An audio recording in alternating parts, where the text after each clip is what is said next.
Reputed family నుంచి వచ్చిన తన పేరెంట్స్కి ఎదురైన ఇబ్బందులు అన్నీ సమగ్రంగా పోలీసుల సమక్షంలో వివరించబోతుంది. ఆల్రెడీ ఆమె మీడియాతో చెప్పినవి కాక అదనంగా కూడా చెప్పే విషయాలు. ఎలా ఇరికించారు, ఎందుకు ఇరికించారు, దీనికి ఏమన్నా ఓబుళాపురం మైన్స్కి సంబంధం ఉందా, రకరకాల సందేహాలు. ఒక సర్కిల్ ఇన్స్పెక్టర్ స్థాయి అధికారి వెళ్ళి చేసుకొచ్చే విచారణకి ఒక police commissioner, deputy police commissioner ఎందుకు వెళ్లాల్సి వచ్చింది. దీంతోపాటు నిన్న విశాఖపట్నంలో లోకేష్ పంచ్లు గట్టిగా తగిలినాయి వైఎస్ఆర్సీపీకి, అలాగే సాక్షి మీడియాకి. సో ఆయన సరదాకి మాట్లాడినా శూలంలా దించారు మాట్లాడేప్పుడు. ఒక పరిణితి కనిపించింది. ఒక కేసును ఎదుర్కోవడానికి వచ్చినప్పుడు ఆయన తన సొంత డబ్బులతో వచ్చాను, సొంత వాహనంలో తిరిగాను, చాలా కేటగిరికల్గా చెప్పుకుంటూ వచ్చారు. ఇంకా మోపిదేవి వెంకటరమణ జగన్మోహన్ రెడ్డి గారికి ధన్యవాద తీర్మానం చాలా ఓపెన్గా ప్రవేశపెట్టి 2 చేతులు జోడించి ముకుళిత హస్తాలతోటి ఆయనకు ధన్యవాదాలు తెలియజేశారు. బేద మస్తానరావు గారు పాలిటిక్స్ ఆఫ్ కన్వీనియన్స్ ఎలా ఉంటుందో ఆయన చూపించారు. సో నిన్న అలాగే పేర్ని నాని చెలరేగిపోవటం, కొత్తగా రంగంలోకి వచ్చిన కిలారు రాజేష్, వీటన్నిటి మీద సమగ్రంగా డిబేట్లో చర్చించడానికి మనతో ఉన్నారు. పెద్దిరెడ్డి రవికిరణ్ గారు, బీజేపీ అధికార ప్రతినిధి. నమస్తే రవికిరణ్ గారు. అలాగే కృష్ణాంజనేయులు గారు, పొలిటికల్ అనలిస్ట్, సీనియర్ జర్నలిస్ట్. నమస్తే కృష్ణాంజనేయులు గారు. సుజాత గారు, జనసేన వీరమహిళ. నమస్తే సుజాత గారు. అండ్ రేగిడి లక్ష్మణరావు గారు, వైసీపీ అధికార ప్రతినిధి. సో రవికిరణ్ గారు నమస్తే అండి. టు స్టార్ట్ విత్, అంటే బోల్డ్ అన్ని మసాలా అంశాలు ఉన్నాయి. అంటే అవి అచ్చంగా ఆంధ్రప్రదేశ్కే మా ఫెసిలిటీ దొరికింది. ఇన్ని రాష్ట్రాలు ఉంటే మీరు ఏ కోణం తీసుకోండి, ఏ డిసిప్లిన్ తీసుకోండి, ఏ సబ్జెక్ట్ తీసుకోండి, అందులో మన వాళ్ళు ఖచ్చితంగా ఉంటారు. కన్యాశుల్కంలో ఆయన డైలాగ్ ఉంటుంది కదా, హీరో డైలాగ్, దానిలో ఎక్కడైనా మన వాళ్ళు ఉంటారో అన్నట్టు ప్రతి దాంట్లోనే ఉన్నారు, చాలా స్పష్టంగా ఉన్నారు. సరే, ఇవన్నీ మాట్లాడుకునే ముందు మళ్ళీ మధ్యలో వస్తున్న టాపిక్ తిరుపతి లడ్డు గురించి కూడా మాట్లాడుకుందాం. టు స్టార్ట్ విత్, జత్వాని ఏమంది? వాసుదేవన్ గారు వాయిస్ వస్తుందా సార్? వినిపిస్తుందండి, వినిపిస్తుంది. ఓకే వాసుదేవన్ గారు, ముందుగా మీకు తోటి ప్యానలిస్టులకి 9 టీవీ వీక్షకులకు శుభోదయం అండి. ఒక కాదంబరి జత్వాని గారు కొన్ని మీడియా కథనాల ప్రకారం అయితే ఆల్రెడీ విజయవాడలో ఉన్నారు. ఇప్పటికే ఆవిడ ఏ క్షణమైనా సరే వెళ్ళి విజయవాడ సిపి గారికి వారి యొక్క బాధను చెప్పుకునే ప్రయత్నం చేస్తారు.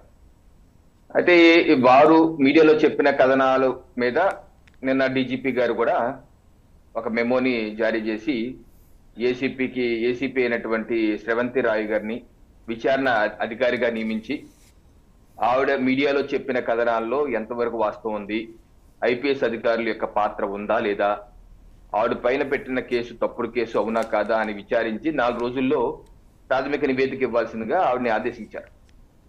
వారు కూడా ఆల్రెడీ జత్వాని గారితో నేను మాట్లాడుతాను, ఫోన్లో మాట్లాడాను, ఆల్రెడీ ఆవిడ వస్తున్నారు, నేను మొత్తం విషయాలు తీసుకుని ఇన్వెస్టిగేషన్ చేస్తానని చెప్పి వారు కూడా అంటున్నారు.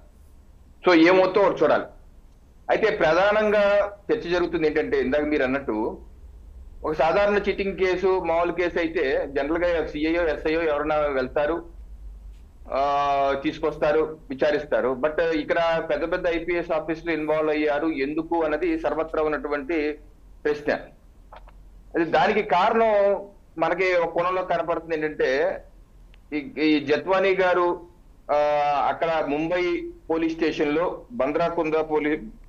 కుంద్రా పోలీస్ స్టేషన్ లో 13 డిసెంబర్ 2023న ఒక ఎఫ్ఐఆర్ నమోదు చేశారు. ఇది ఎఫ్ఐఆర్ అన్నమాట. ఈ ఎఫ్ఐఆర్ ఎవరి మీద అంటే, దేశంలో అత్యంత ధనవంతుల్లో 3వ వ్యక్తి. ఫస్ట్ ధనవంతుడు రిలయన్స్ అయితే, నెక్స్ట్ ఆదాని అయితే, థర్డ్ జిందాల్ గ్రూప్ అనేది సజ్జన్ జిందాల్ గారి మీద ప్రపంచంలో 31 ధనవంతుల లిస్టులో వాళ్ళ పేరు ఉంది. ఆయన మీద రేప్ కేసు వారు నమోదు చేశారు. అది ఎప్పుడు రేప్ జరిగిందని వారు ఎఫ్ఐఆర్ లో చెప్పింది ఏంటంటే, జనవరి 24, 2022న జనవరి నెల రేప్ జరిగింది. అప్పటి నుంచి పోలీసులు సరిగ్గా సహకరించట్లేదు అని ఆవిడ 5 డిసెంబర్ 2023న బాంబే హైకోర్టుని అప్రోచ్ అయ్యారు. 5 డిసెంబర్ 2023న అప్రోచ్ అయ్యి పోలీసులు డైరెక్షన్ ఇవ్వండి, కేసు బుక్ చేయమని అంటే, అప్పుడు బాంబే హైకోర్టు 12 డిసెంబర్ 2023న తీర్పిస్తూ పోలీసులు డైరెక్షన్ ఇచ్చింది. అందుకని వాళ్ళు 13 డిసెంబర్ 2023న ఎఫ్ఐఆర్ నమోదు చేశారు, ఐపీసీ సెక్షన్ 376, 354, 503. సో ప్రాథమికమైనటువంటి క్వశ్చన్ ఏంటంటే, దీనికిను ఇబ్రహీంపట్నంలో నమోదైనటువంటి ఎఫ్ఐఆర్ 2/2/2024 ఎఫ్ఐఆర్ నెంబర్ 90/2024 ఇబ్రహీంపట్నంలో కుక్కల విద్యాసాగర్ ఈ అమ్మాయి మీద చీటింగ్ కేసు, ఫోర్జరీ కేసు, రకరకాల కేసులు నమోదు చేశారు. సో ముంబై ఈ నమోదు చేసిన తర్వాత వేగంగా పరిణామాలు జరిగిపోయినాయి.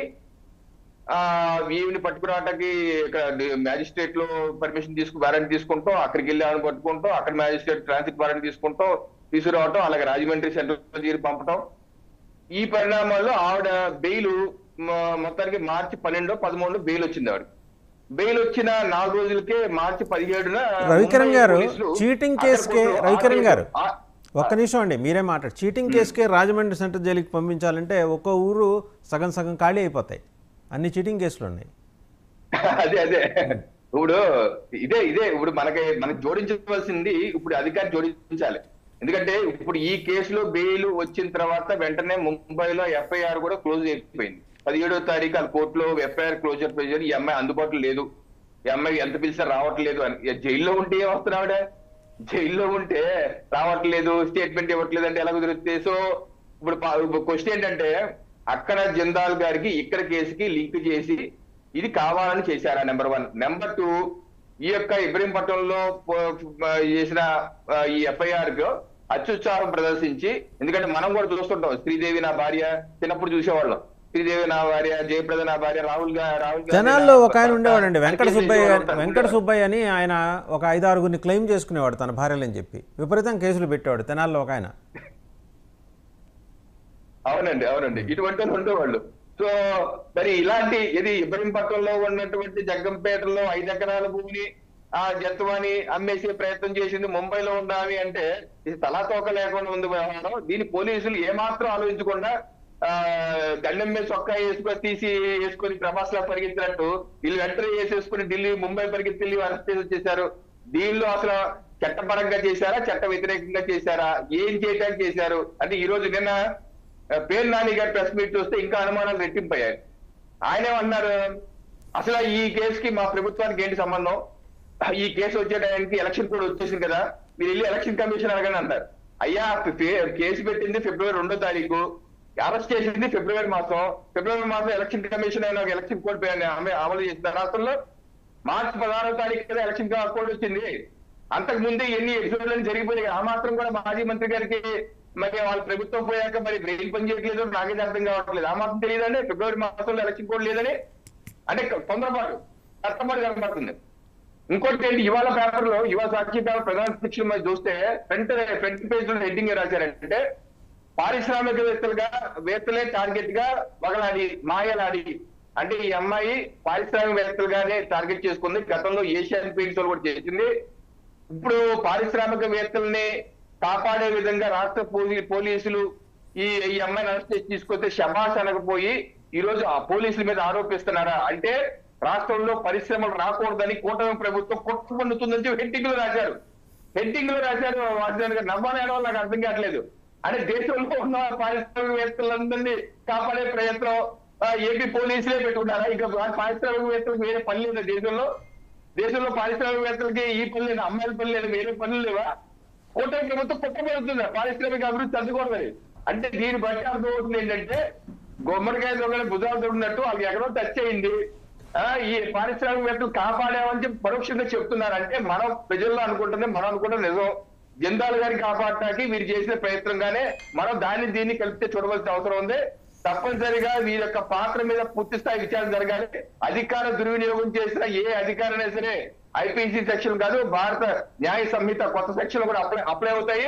ఆ కొత్త సెక్షన్ ప్రకారం ఇటువంటి తప్పులు చేస్తే ఇంకా తీవ్రమైన శిక్షలు ఉన్నాయి. ఆ శిక్షకి మళ్ళీ వస్తా మీ దగ్గరకు. ఒకసారి కృష్ణాంజనేయులు గారి దగ్గరికి వెళ్దాం. కృష్ణాంజనేయులు గారు శ్రీ కాదంబరి జత్వాని కేసు చూశారు. సరే, అక్కడి నుంచి ఎంపీలు షిఫ్టింగ్, తర్వాత తెర మీదకి బీసీ ఎంపీలపై ఓసీ ఎంపీలు రావటం, ఓసీ ఎంపీ అభ్యర్థులు. నిన్న రాజేష్ పేరు, కిలార్ రాజేష్ పేరు, ఇంకొక ఆయన సతీష్ అట, ఆయన పేరు తెర మీదకి వచ్చింది. బహుశా వెగ్నేసా సతీష్ ఏమో అనే పేరు అనుకుంటున్నారు. బట్ కిలార్ రాజేష్ ఎంత కీలకమో మరి లోకేష్ కోటరీలో అందరికీ తెలిసిన విషయమే. నిజంగానే అతను సమర్థవంతుడైన యువ నాయకుడు కాబట్టి అతన్ని ఢిల్లీకి పంపిస్తే లాబియింగ్లో అతను మంచి పేరు తెచ్చుకున్నాడు. ఒకప్పుడు కంభంపాటి గారు ఎలా చేశారో ఇప్పుడు మన ఈయన పేరు కూడా అంటే కిలార్ రాజేష్ కూడా అదే స్థాయిలో చేస్తాడు. మీరేమంటారు ఈ డెవలప్మెంట్స్ని, బీసీలు పోయి ఓసీలు రావటాన్ని? పేర్ని నాని కూడా ఆ ప్రస్తావన తీసుకొచ్చాడు నిన్న. వాసుదేవన్ గారు నమస్తే. ప్యానల్ మెంబర్స్ అందరికి కూడా నమస్కారం. మొదటగా కాదంబరి జత్వానికి సంబంధించినటువంటి అంశం మనం ఒకసారిగా మాట్లాడుకుంటే, జరిగినటువంటి పరిణామం ఏమిటి అనేటువంటి దాని మీద, దాని బ్యాక్గ్రౌండ్ ఏంటి అనేటువంటి దాని మీద రవికిరణ్ గారు మొత్తం డీటెయిల్గా చెప్పారు. కాబట్టి నేను ఆ కేసు పూర్వపరాల జోలికి వెళ్ళను. ఆ ప్రభుత్వము, ఆ పోలీస్ శాఖ, అప్పుడు ఉన్నటువంటి పోలీసుల యొక్క ఉద్దేశాలు ఏంటి అనేది స్పష్టంగా అర్థమవుతున్నటువంటి అంశం. నాకు ఆ కేసు చూసిన తర్వాత అర్థమైనటువంటి అంశం ఏంటంటే, ఒక 50 ఏళ్ల క్రితం వచ్చినటువంటి గాడ్ ఫాదర్ అనేటువంటి cinema, the god father, mafia డాన్లకు సంబంధించినటువంటి సినిమాలకి ఇప్పుడు వరకు కూడా అదే మూలమైనటువంటి సినిమా 50 ఏళ్ల నుంచి. అంటే ఎవరైనా ఏదైనా సరే ఒక వ్యాపారవేత్తకు కానీ ఎవరికైనా ఒక సమస్య ఉంటే వాడు వెళ్ళి పోలీస్ స్టేషన్కి వెళ్ళటమో లేకపోతే ఇంకోళ్ళకి వెళ్ళటం కాకుండా మాఫియా డాన్ దగ్గరికి వెళ్తాడు జనం. ఎందుకు మాఫియా డాన్ ఏం చేస్తాడు? వాళ్ళ దగ్గర పోలీసులు ఉంటారు, వాళ్ళ దగ్గర ప్రభుత్వం ఉంటుంది, ప్రజాప్రతినిధులు అందరూ ఉంటారు, సమాంతర పాలన నడుపు మాఫియా డాన్. మరి అలాంటప్పుడు ఆ పోలీసులు పిలిచి సెటిల్మెంట్ చేసి ఇవన్నీ చేసేటువంటి పని. నాకు అర్థమైంది ఏంటి అని అంటే, ఇప్పుడు జిందాల్ వాళ్ళకి ఒక సమస్య వచ్చింది అనుకోండి, మరి వాళ్ళు ఏం ఆలోచించారు? మాకు ఒక ఈ సమస్యను పరిష్కరించగలిగినటువంటి ఒక మరి ఆంధ్రప్రదేశ్ ప్రభుత్వాన్ని ఆ మాఫియా డాన్ వీళ్ళు పరిష్కరించగలిగినటువంటి ప్రభుత్వంగా ఏమైనా భావించారా? నిజంగా అలాంటి భావన ఉంది అని అంటే వీళ్ళు పరిష్కరించగలరు, అడ్డగోలుగా ఏదైనా చేయగలరు అనేటువంటి భావన ఉంది అంటే అది ఏ దశకి వెళ్ళినటువంటి పరిస్థితి? ఒక రకంగా ప్రభుత్వము రౌడీలకు సపోర్ట్ చేస్తే, లేదా ప్రభుత్వము మాఫియా డాన్లకు సపోర్ట్ చేస్తే అది ఆందోళన చెందాల్సినటువంటి అంశం. అసలు మాఫియా డాన్లుగానే పాలకులు వ్యవహరించారు అనేటువంటి అనుమానం కలిగేటువంటి పరిస్థితి. ఇది ఎందుకు ఇంత మాట అనాల్సి వచ్చింది అని అంటే, ఇప్పుడు ప్రభుత్వం అంతా, నేనంటాను ముఖ్యమంత్రి దగ్గర నుంచి ఆదేశాలు లేకుండా ఈ విధంగా ఒక ఐపీఎస్ ఆఫీసరు పరిధి దాటి వ్యవహరించేటువంటి అవకాశం లేదు. విజయవాడ సిపి అంటే రాష్ట్రంలో కీలకమైనటువంటి స్థానం, మీకు తెలుసు సార్. అది డీజీపీ ర్యాంక్ పోస్ట్ సార్, అది డీజీపీ ర్యాంక్ పోస్టు. ఇప్పుడు చిన్న చిన్న కేసులకి డీజీపీ ర్యాంక్ పోస్ట్ ఆఫీసర్స్ ఏది సినిమాల్లో చూపించినట్టు భుజాన్ మీద 3 సింహాలు తగిలించుకొని క్యాప్ ఇలా అనుకుంటే వెళ్ళరు. మరి ఎట్లా పంపించారో, అంత ఒళ్ళుపై తెలియకుండా ఎట్లా వ్యవహరించిందో పోలీస్ డిపార్ట్మెంట్ ఆ రోజున అర్థం కావట్లేదు కృష్ణాంజనేయులు గారు. అర్థం కాకపోవటం ఏం లేదండి, క్లారిటీగా ఉన్నారు. అక్కడ కేసు కీలకమైనటువంటి కేసు ఏమిటి అని అంటే, ఇప్పుడు జిందాల్కు సంబంధించినటువంటి కేసుకు సంబంధించినటువంటి వ్యవహారం కదా, కాబట్టి దాని సెటిల్మెంట్ జరగాలి. సెటిల్మెంట్ కోసం ఐపీఎస్ ఆఫీసర్ని రంగంలోకి దించారు, ఒక పోలీస్ కమిషనర్ని అని అంటే ముఖ్యమంత్రి ఆదేశాలు లేకుండా జరగవు, డీజీపీ ఆదేశాలు లేకుండా జరగవు అని నా ఉద్దేశం. అది ప్రభుత్వం అంతగా కీలకంగా ఇన్వాల్వ్ అయిపోయినటువంటి పరిస్థితి అన్నమాట. అంటే మనము ఈ విధంగా ఒక వ్యాపారవేత్తకు సమస్య వస్తే పరిష్కరించడానికి అప్పుడు ప్రభుత్వమే రంగంలోకి దిగినటువంటి పరిస్థితి ఇది. ఇప్పుడు ఒకవేళ ఆవిడ ఏదో మోసకారి లేకపోతే ఇంకొకటి అని అంటే ఆవిడ మీద కేసులు పెడతారు, చట్టాలు ఉన్నాయి, అంతే తప్ప ఆవిడ మీదకి వెళ్ళి మొత్తము ప్రభుత్వం అంతా ఒక అమ్మాయి ఆవిడ పోజరీ చేసిందండి. పోజరీ చేస్తే ఆవిడని అరెస్ట్ చేసి వెళ్ళి ఐపీఎస్ ఆఫీసర్ వాళ్ళ తల్లిదండ్రులను అరెస్ట్ చేసి వాళ్ళని తీసుకొచ్చి వీటీపీఎస్ గెస్ట్ హౌస్ లో ఉంచి వాళ్ళని వేధింపులు గురి చేసి వాళ్ళని రాజమండ్రి సెంట్రల్ జైలుకు పంపించడం, ఇవన్నీ అసలు ఏమిటి సమంజసంగా, ఏమైనా చట్టబద్ధంగా జరిగేటువంటి వ్యవహారంగా అనిపిస్తాయా? అంటే ఇప్పుడు వాళ్ళ వాదన ఏంటి? వైఎస్ఆర్ కాంగ్రెస్ పార్టీ యొక్క వాదన ఏమిటి?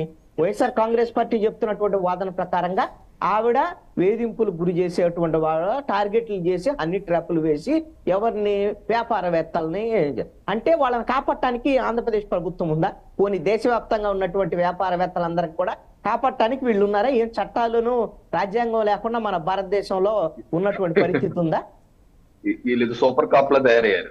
లేకపోతే ఏమన్నా భారతదేశంలో ఉండేటువంటి అందరు వ్యాపారవేత్తలకు కాపాడేటువంటి ఒక అది ఏమనాలి దాన్ని? అద్భుతమైన జగన్మోహన్ రెడ్డి వ్యవస్థని ఏమనుకుంటున్నాడు? ఒక అద్భుతమైన వ్యవస్థని జగన్మోహన్ రెడ్డి గారు సిద్ధం చేశారు. సో మిగిలిన రాష్ట్రాలకి మిగిలిన పార్టీలకి ఒక మార్గదర్శనం చేశారు ఆయన ఒక రకంగా. అంటే మీకు అసలు ఎవరికన్నా ఏమైనా సమస్య ఉంటే దేశవ్యాప్తంగా ఏ పారిశ్రామికవేత్తలకు ఎవరికి సమస్య ఉన్నా నేను పరిష్కరిస్తారండి, నా దగ్గరకు రండి, పరిష్కరించేటువంటి వ్యవహారంగా ఏమన్నా ఉందా? ఇది ఒక అనాగరికమైనటువంటి చర్య.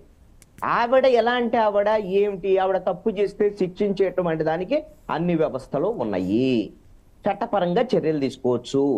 ఒక ప్రభుత్వమే ఒక్క అమ్మాయి మీద ఆ విధంగా బలప్రయోగం చేయటం అనేటువంటిది ఇది పూర్తిగా అప్రజాస్వామికమైనటువంటి చర్య.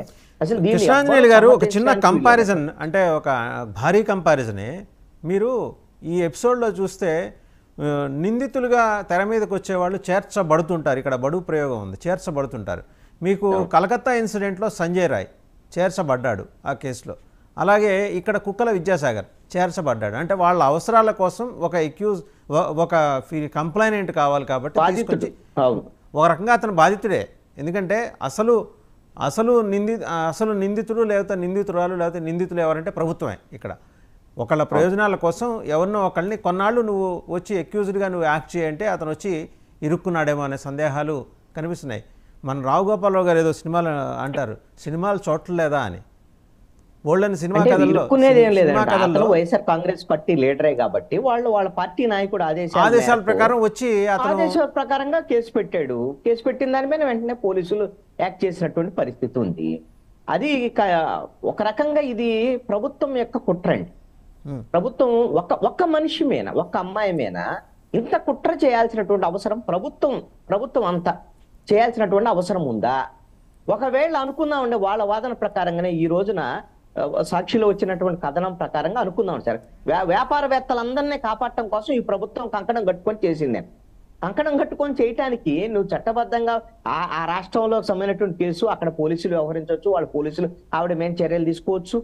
వాళ్ళ తమ్ముడో వాళ్ళ అన్నో ఎవరో ఆ అమ్మాయికి సంబంధించినటువంటి వాళ్ళ మాఫియా డాన్గా వ్యవహరిస్తాడు, అతను బాగా బెదిరింపులు గురి చేస్తాడు, హవాలా ఎన్ని రాశారో. మనం అన్ని రాస్తే వాళ్ళ మీద చట్టపరంగా చర్యలు తీసుకోవడానికి ఏమి మన భారతదేశంలో మన చట్టాలు ఏం పనిచేయటం లేదా? అన్ని కేసులు మహారాష్ట్ర పోలీసులే విచారణ చేస్తారు కదా, వీళ్ళకి చేస్తారు కదా.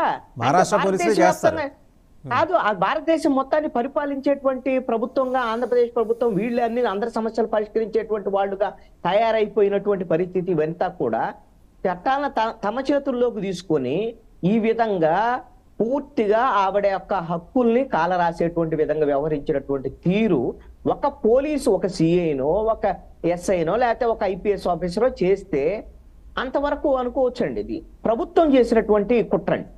ప్రభుత్వంలో ఉండేటువంటి వాళ్ళు కీలకమైన. ఆ అమ్మాయి ఈరోజు హీరోయిన్ వచ్చింది, ఆంధ్రప్రదేశ్ వచ్చింది, హోమ్ మినిస్టర్ని కలుస్తారు, తర్వాత డీజీపీని కలుస్తారు, విజయవాడ పోలీస్ కమిషనర్ దగ్గర కూడా వెళ్తారు. ఇక coming to the second topic, నిన్న చూశారు కదా ఇద్దరు ఎంపీలు రాజీనామా, తర్వాత రాజీనామా చేస్తూ కూడా తన గ్రాటిట్యూడ్ని మోపిదేవి వెంకటరమణ గారు ఏ రకంగా వ్యక్తం చేస్తారు, ఆయన ఏం మాట్లాడారు కూడా ఒకసారి చూద్దాం. చూసిన తర్వాత మళ్ళీ మాట్లాడుకుందాం. మోపిదేవి వెంకటరమణ గారు మాట్లాడి చూద్దాం. సో ఓకే సరే, మోపిదేవి వెంకటరమణ మాట్లాడుతూ చివరిలో ముకుళిత హస్తాలతో జగన్మోహన్ రెడ్డి గారికి ధన్యవాదాలు చెప్పి, అంటే ఆయనకి చెప్పే వచ్చి ఉంటారా ఈ రాజీనామా, చెప్పే చేస్తుంటారా? ఒకటండి, ఎందుకు రాజీనామాలు చేస్తున్నారు ఏంటి అనేటువంటిది వాసుదేవన్ గారు మనం ఒకదాంతో నేను అనుకుంటున్నాను కంపారిజన్ చేయొచ్చు అనుకుంటున్నాను. ఆ రోజున 2019లో తెలుగుదేశం ఓడిపోయిన తర్వాత ఎలాగైతే రాజ్యసభ సభ్యులు బీజేపీలోకి వెళ్ళారో, బీజేపీలోకి వెళ్ళిన తర్వాత ఏ విధంగా అయితే బీజేపీలో ఉంటూ తెలుగుదేశానికి అవసరమైనటువంటి రాజకీయాలు, చంద్రబాబు నాయుడికి ఇబ్బంది లేనటువంటి రాజకీయాలు 2024 వరకు కూడా 24 ఎన్నికల వరకు అసలు తెలుగుదేశంతో పొత్తు లేనే లేదు, పొత్తు ఉండదు అని బీజేపీ వాళ్ళు చెప్పినటువంటి నేపథ్యంలో అయినా సరే పొత్తు ఒప్పించినటువంటి పరిస్థితులు ఇవన్నీ ఎవరు దానికి బ్రిడ్జిగా పనిచేసినటువంటి వాళ్ళు ఖచ్చితంగా తెలుగుదేశం నుంచి వెళ్ళినటువంటి బీజేపీలోకి వెళ్ళినటువంటి రాజ్యసభ సభ్యులు కీలక భూమిక పోషించారని అనుకోవచ్చు, దాంట్లో ఎటువంటి సందేహం లేదు. ఇప్పుడు అలాగనే బీజేపీ కేంద్రంలో ఉండేటువంటి బీజేపీ, ఆంధ్రప్రదేశ్లో ఉండేటువంటి తెలుగుదేశం నేతృత్వంలోని ఎన్డీఏ కూటమి నుంచి పెద్ద ఇబ్బందులు రాకుండా వైఎస్ఆర్ కాంగ్రెస్ పార్టీకి కొంతమంది బీజేపీలోకి, కొంతమంది తెలుగుదేశంలో, కొంతమంది జనసేనలోకి వెళ్ళేటువంటి విధంగా జగన్మోహన్ రెడ్డి ఆమోదం తెలియజేసి ఉండొచ్చు అనేటువంటిది ఒక వాదన కూడా ఉందండి. దాన్ని నేను కాదని లేనటువంటి పరిస్థితి అయితే ఉంటుందని నేను అనుకుంటున్నాను. జగన్మోహన్ రెడ్డితో సహనిందితులుగా ఉన్నటువంటి మోపిదేవి వెంకటరమణ అలాంటి పరిస్థితుల్లోనే, అన్ని ఇబ్బందికరమైనటువంటి పరిస్థితుల్లోనే ఆయన కొనసాగారు కదా. 2019 వరకు వాళ్ళకి అధికారమే లేదు. అప్పుడు కూడా ఇదే మోపిదేవి వెంకటరమణ జగన్మోహన్ రెడ్డితోనే ఉన్నాడుగా 2019 వరకు. ఇప్పుడు అధికారం పోయినంత మాత్రం పోవాల్సినటువంటి అవసరం ఏమిటది? రేపొద్దున 2 రోజులు రేపో మాపో విజయసాయి రెడ్డి కూడా A2గా ఉన్నటువంటి విజయసాయి రెడ్డి కూడా బీజేపీలోకి వెళ్తారు అనేటువంటి పెద్ద చర్చ జరుగుతుంది. అసలు మొత్తం వీళ్ళందరినీ పంపిస్తుంది, వీళ్ళ కెప్టెన్ గా వ్యవహరిస్తున్నటువంటి వాళ్ళే విజయసాయి రెడ్డి అనేటువంటిది కూడా ఒక చర్చ జరుగుతుంది.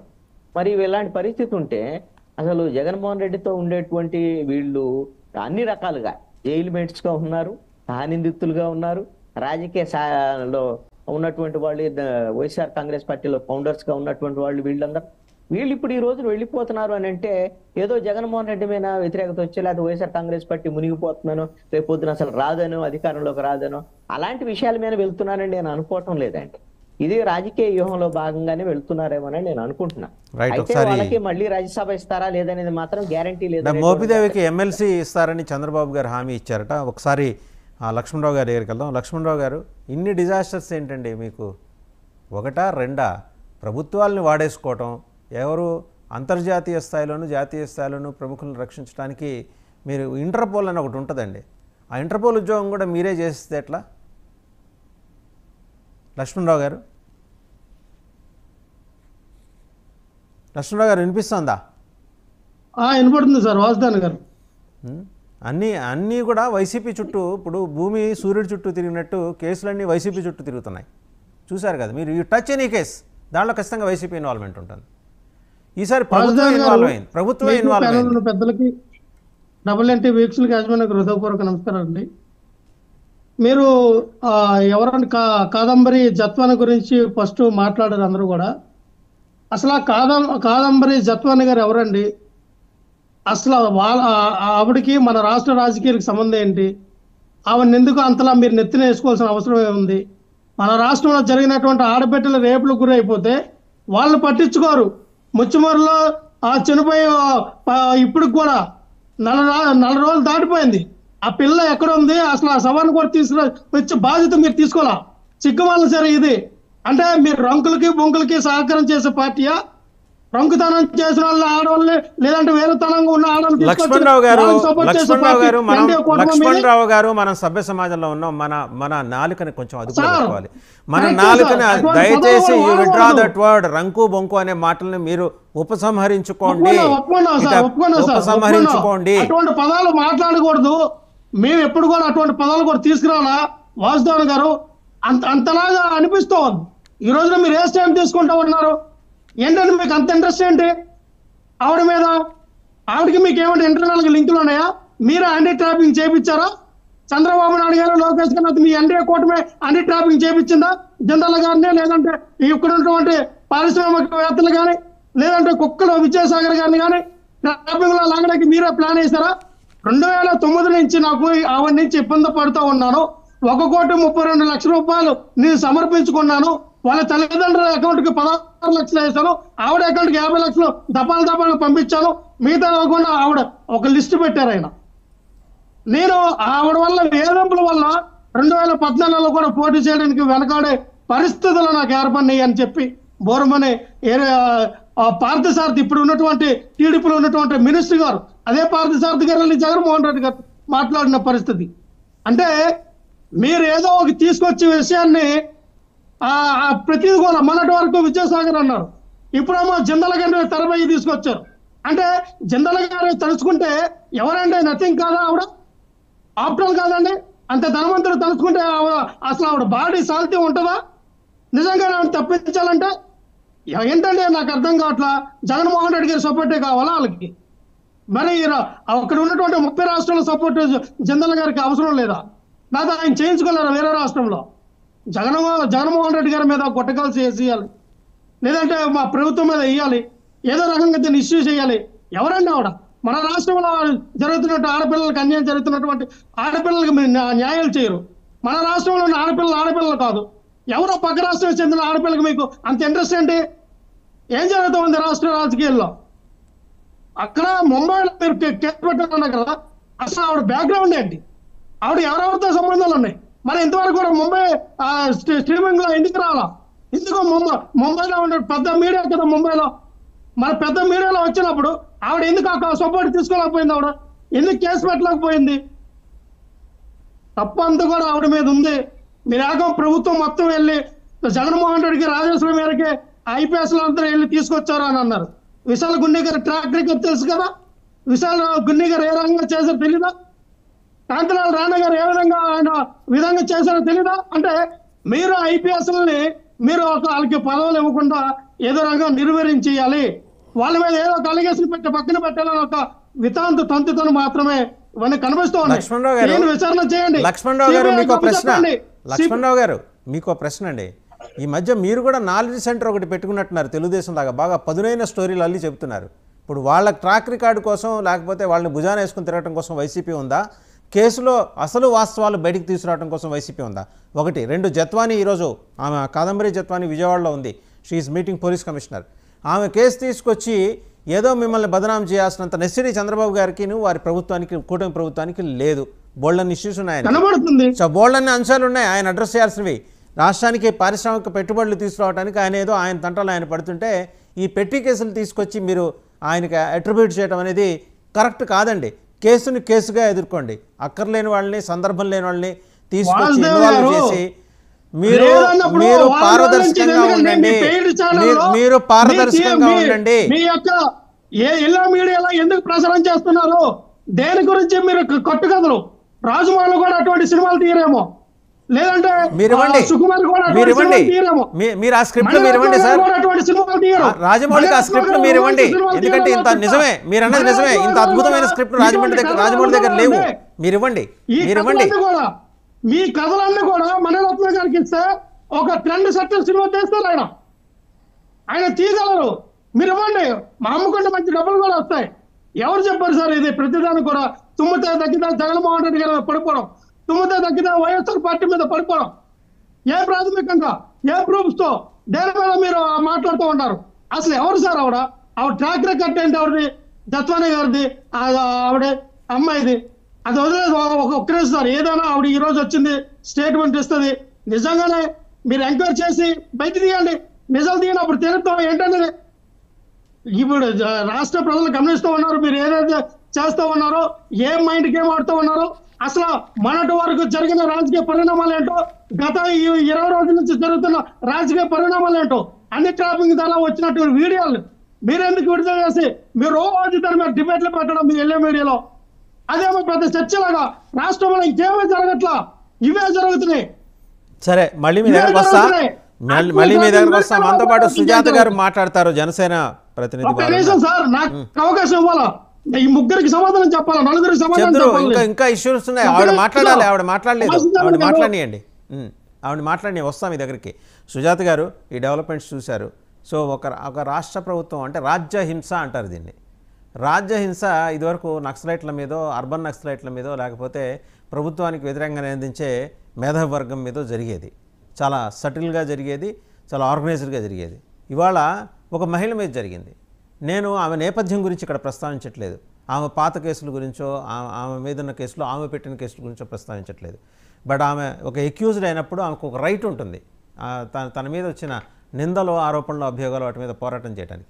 అది కూడా లేకుండా తీసుకెళ్ళి సబ్ జైల్లో ఆమె పేరెంట్స్ వాళ్ళకున్న వాళ్ళ రెప్యుటేషను, ఆమె మదర్ ఒక ప్రొఫెసరు, ఆమె తల్లి, వీళ్ళందరినీ తీసుకొచ్చి సబ్ జైల్లో ఇలా ఈ లెక్కన చీటింగ్ కేసులు పెడితే మనకు రాష్ట్రంలో ఊళ్ళు ఖాళీ అవుతాయి. ఎవరీ సెకండ్ థర్డ్ పర్సన్ మీద ఏదో ఒక చీటింగ్ కేసు ఉంటూనే ఉంటుంది. వాళ్ళందరినీ తీసుకెళ్ళి అంటే రాజమండ్రి జైలుకి ఏమన్నా ఒక విశేష ప్రాచుర్యం కల్పించాలనుకున్నారా? ఇవాళ ఆవిడ ఎందుకు వచ్చిందని లక్ష్మణరావు గారు అడుగుతున్నారు. నిన్నటి వరకు ఆవిడ రావడానికి అవకాశం లేదు, కాబట్టి ఈరోజు అవకాశం ఉంది, వెసులుబాటు ఉంది. అంతేగాని మరి ఆయన ఆరోపణలు చేసినట్టు మీరు ఏమన్నా నిజంగా ముంబైలో కేసుని ఫైల్ చేయలేదు సార్ వాసుదేవన్ గారు, మళ్ళీ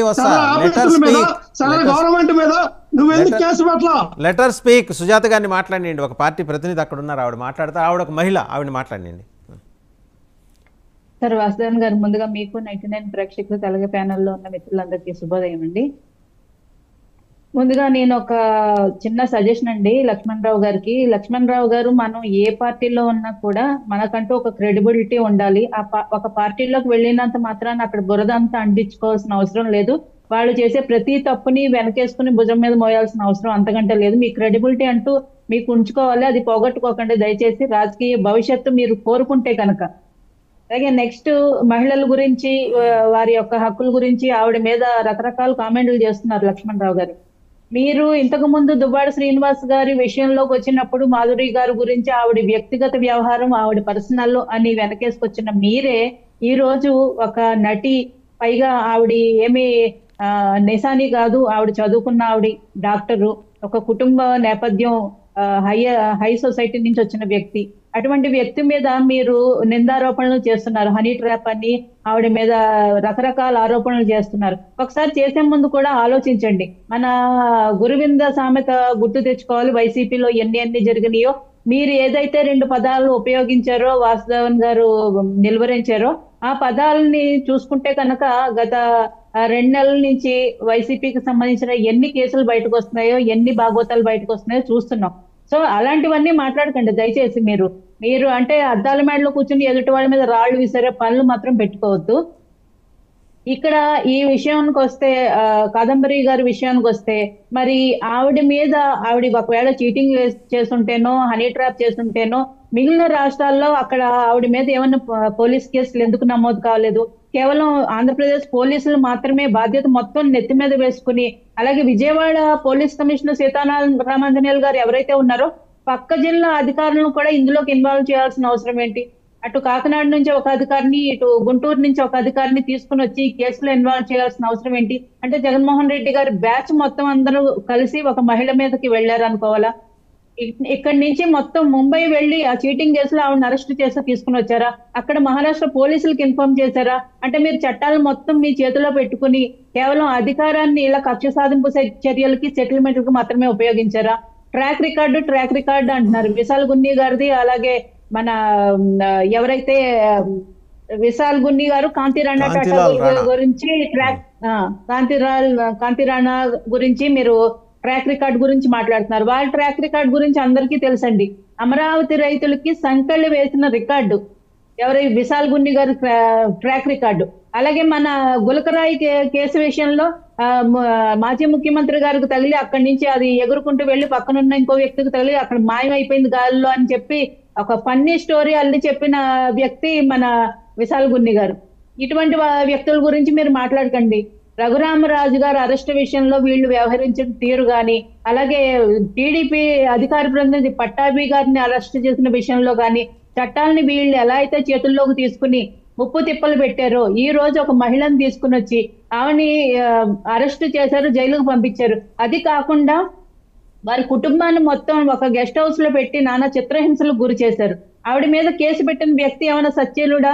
విద్యాసాగర్ మీద ఎన్నో చీటింగ్ కేసులు ఉన్నాయి, అది ముందు తెలుసుకోండి. అలాగే వారి కుటుంబాన్ని మొత్తాన్ని అరెస్ట్ చేసే అధికారం ఎక్కడ ఇచ్చారండి? ఒక చీటింగ్ కేసు ఉంది, ఆవిడకి నోటీసులు ఇవ్వాలి, లేదంటే అక్కడ పోలీసులకు ఇన్ఫార్మ్ చేయాలి, తీసుకుని రావాలి, ఆవిడని విచారించాలి. కుటుంబాన్ని మొత్తాన్ని ఎత్తుకురావడం ఏంటండి? ఇదేదో సినిమాల్లో చూపించిన స్టోరీ లాగే ఉంది. మీరు అంటున్నారు కదా సినిమాలకి మీరు కథలు ఇస్తున్నారని. మీరు ఏదో సినిమాలో చూసాం, ఫ్యామిలీ మొత్తాన్ని తీసుకొచ్చి ఒక ఇంట్లో పెట్టి వాళ్ళకి భోజనాలు అన్ని ఏర్పాటు చేసి వాళ్ళని హింసిస్తూ ఉంటారు, అక్కడ కూర్చోబెట్టి హౌస్ అరెస్ట్ చేస్తారు. అట్లాగే కనిపిస్తుంది మరి జగన్మోహన్ రెడ్డి గారు అని టీం అంతా చేసింది.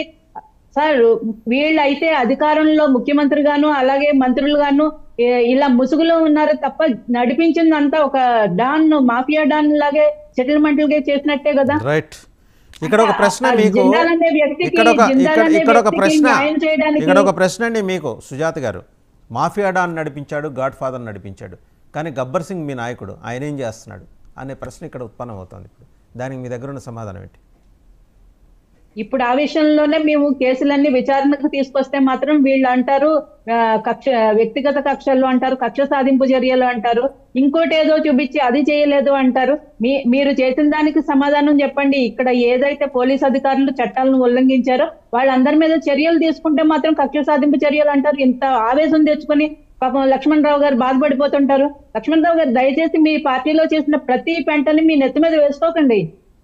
తప్పు జరిగితే తప్పు అని చెప్పండి.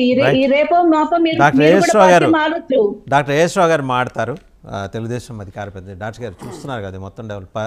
ఆమె కాదంబరి జత్వాని, ఆమె కుటుంబ నేపథ్యం చాలా పెద్దది, ఒక రెప్యూటెడ్ ఫ్యామిలీ నుంచి వచ్చారు ఆవిడ.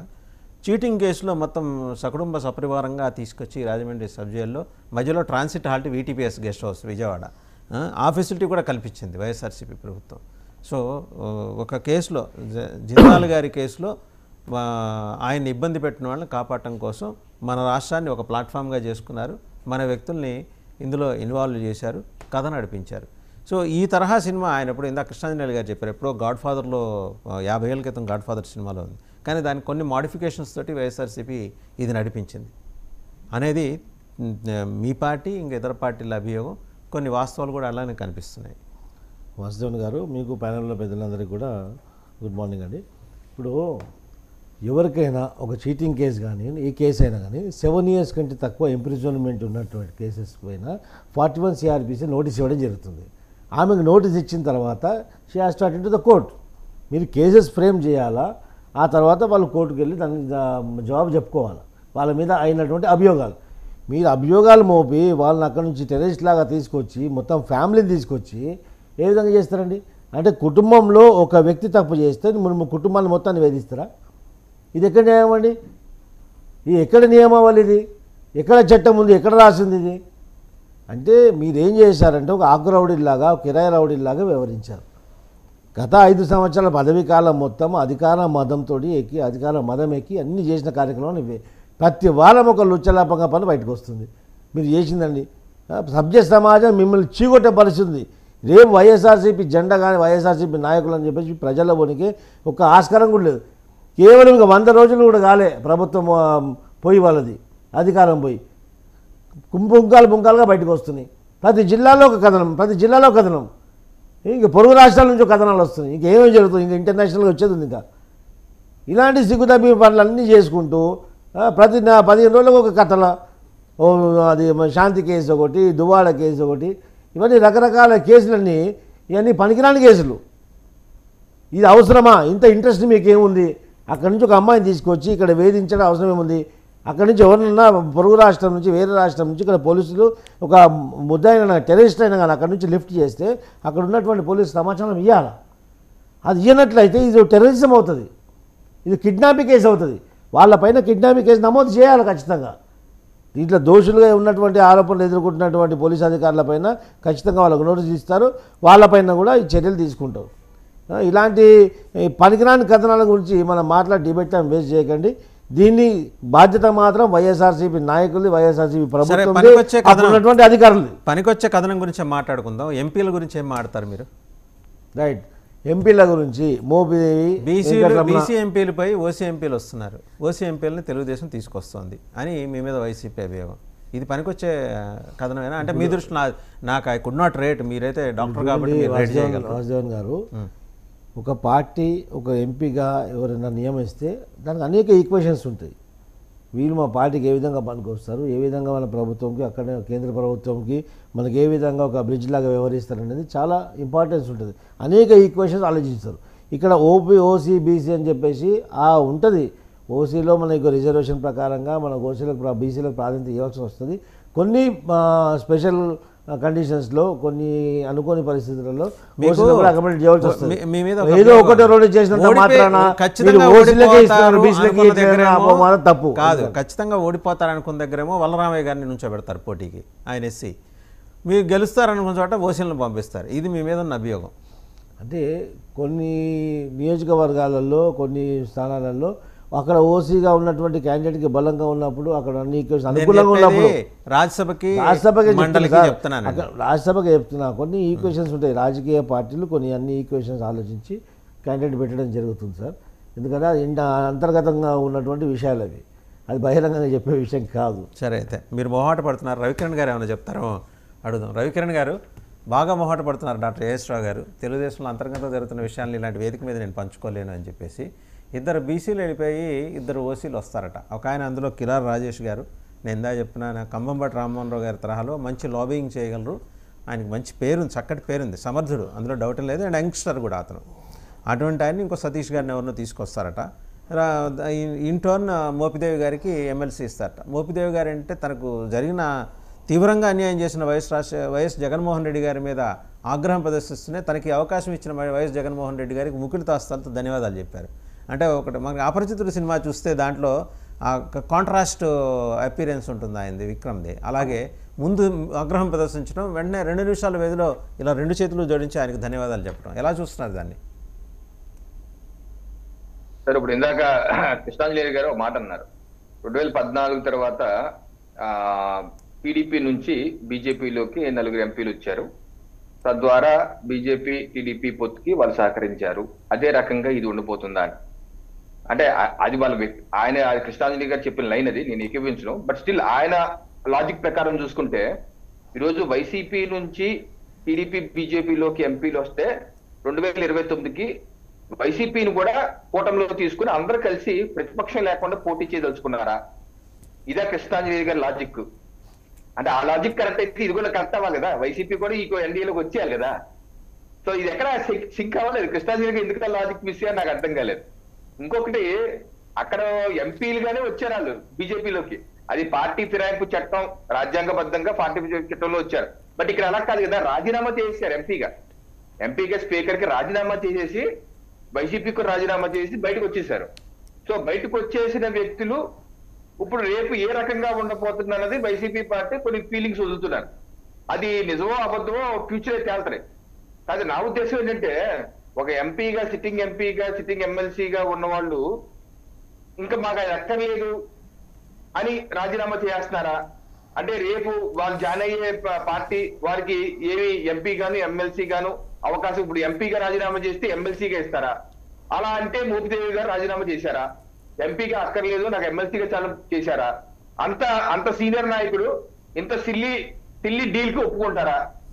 ఇదే ప్రశ్నార్థకం. సో ఇది ఎక్కడ పొందడం లేదు. నాకు తెలిసి నేను వ్యక్తిగతంగా అనుకుంటాం అయితే ఎవరైతే రాజీనామా చేశారో ఎంపీలుగా సిట్టింగ్ ఎంపీలుగా ధర్మం ప్రకారం అయితే వాళ్ళు ఏ పార్టీలో జాయిన్ అయితే వాళ్ళని ఆ పార్టీ క్యాండిడేట్ గా నిలబెట్టడం ధర్మం. లేదు వాళ్ళకి ఇష్టం లేదు అంటే అప్పుడు చూద్దాం ఏమవుతుందో, అది భవిష్యత్తులో తీసుకున్న నిర్ణయాలు బట్టి ఆ నిర్ణయం మంచి నిర్ణయమా చెడ్డ నిర్ణయమా అని చెప్పేసి తర్వాత చూద్దాం.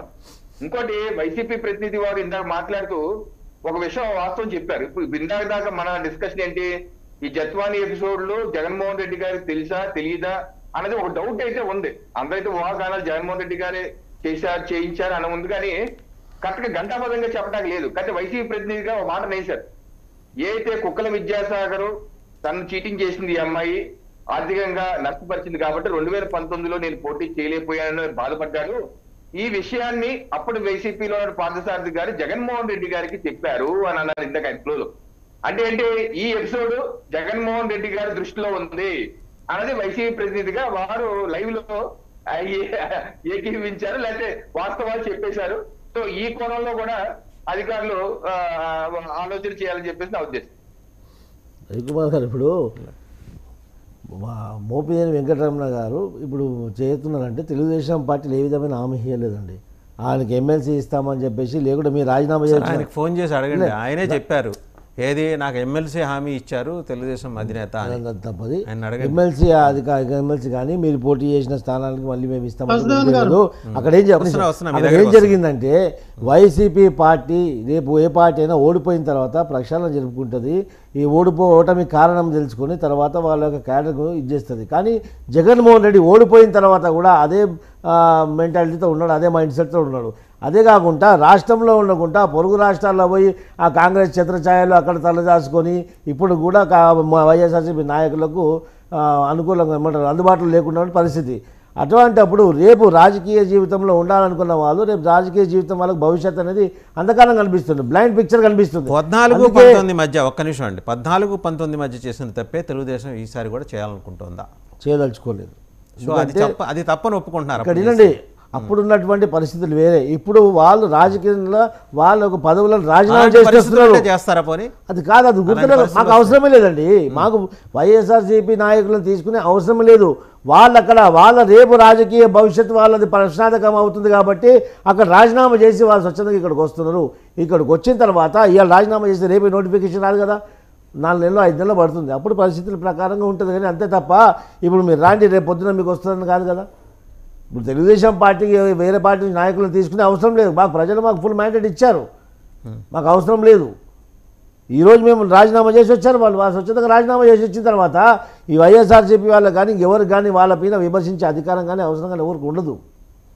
ఎందుకంటే జగన్మోహన్ రెడ్డి యొక్క మైండ్ సెట్, వైఎస్ఆర్సీపీ యొక్క ప్రభావం ప్రజల్లో ఏ విధంగా ఉన్నది, ప్రజల్లో రేపు తిరగలేని పరిస్థితి, ప్రతి వారానికి ఇలాంటి దిక్కుమాల కేసులు మీదికి వస్తున్నాయి, ఇలాంటి ఎన్ని కేసులు వస్తున్నాయి, వాళ్ళు ప్రతిపక్షంగా వాళ్ళ పార్టీ నిలదొక్కునే పరిస్థితి కూడా లేదు. కాబట్టి రేపు పార్టీ పూర్తిగా కనుమరుగయ్యే అవకాశం కనబడుతుంది. కాబట్టి ఇవాళ రాజకీయ భవిష్యత్తు ఉండదనే ఆలోచనతోటే వాళ్ళు రాజీనామా చేసి వస్తారు. రైట్. లక్ష్మణరావు గారు వాసుదేవన్ గారు రవికిరణ్ గారు ఇంతగా ఒక మాట అన్నారు, అంటే టీడీపీ నుంచి బీజేపీలోకి వచ్చిన వ్యక్తులు పొత్తుకి కారణమయ్యారు అని కృష్ణాంజన్ గారు అంటే దానికి కాదన్నారు. అది పొత్తుకు కారణమైందా లేదంటే వాళ్ళ ఆస్తులు కాపాడుకోవడం కోసం వెళ్ళారా అనేది కృష్ణకి కనబడుతోంది. సీఎం రమేష్ గారు కానీ, సుజనా చౌదరి గారు కానీ వీళ్ళందరూ దేనికి వెళ్ళారు? పార్టీ ఓడిపోయి 23 సీట్లు వచ్చిన కష్టకాలంలో చంద్రబాబు నాయుడు గారిని విడిచిపెట్టి ఈ రోజున ఎవరైతే బీజేపీ పార్టీకి వెళ్ళారో వాళ్ళకే కదా ప్రాధాన్యత ఇచ్చారు. ఇప్పుడు కూటమి కూడా సుజనా చౌదరి గారికి ఎమ్మెల్యే టికెట్ ఇచ్చి ఎందుకు అక్కడ ఒక పోతురు వెంకట మహేష్ లాంటి వ్యక్తిని బలపరిచయం చేశారు కదా విజయవాడ వెస్ట్ లో. అలాగే నేనంటే ఇక్కడ ఒక పార్టీని కాపాడుకునే కార్యక్రమం టీడీపీ చేసింది. మరి మా పార్టీ నుంచి కొంతమంది బీజేపీ పార్టీలోకి వెళ్తున్నారంటే వెళ్తారా లేదా అనేది తెలియదు.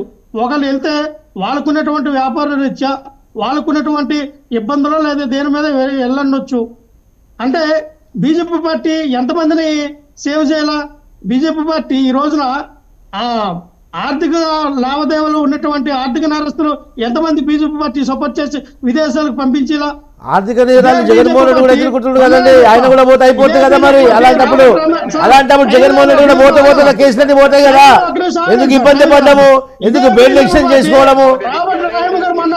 జగన్మోహన్ రెడ్డి విజయసాయి రెడ్డి కూడా పోతే పీడ పోతుంది కదా, ఉపశమనం జరుగుతుంది కదా. ఆయనకి జడ్ ప్లస్ కేటగిరీ ఇచ్చి బయటికి తీసుకొచ్చి పెద్ద ఎత్తున తీసుకెళ్తారండి.